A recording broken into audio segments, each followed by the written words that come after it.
Բայց դուք, սիրելիներ, մտաբերեք այն խոսքերը, որ նախապես ասվեցին մեր Տեր Հիսուս Քրիստոսի առաքյալների կողմից, որ ձեզ ասում էին, թե վերջին ժամանակներում ծաղրողներ են լինելու,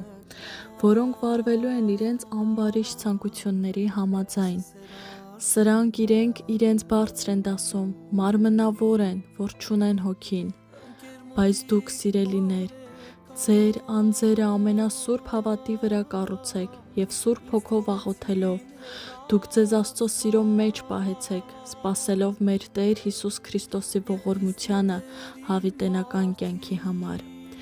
Ոմանց հանդեպ, որ կասկածում են, ողորմած եղեք, ոմանց երկյուղածությամբ փրկեցեք կրակի միջից խլելով նրանց, մարմնականից եղծված հագուստն անգամ ատելով։ Եվ նրան, որ կարող է ձեզ ընկնելուց պահել և իր փառքի առաջ ցնծությամբ անարատ կանգնեցնել, միակ իմաստուն Աստծուն, մեր Փրկչին, փառք ու մեծություն, զորություն և իշխանություն, հիմա և հավիտյանս հավիտենից, ամեն։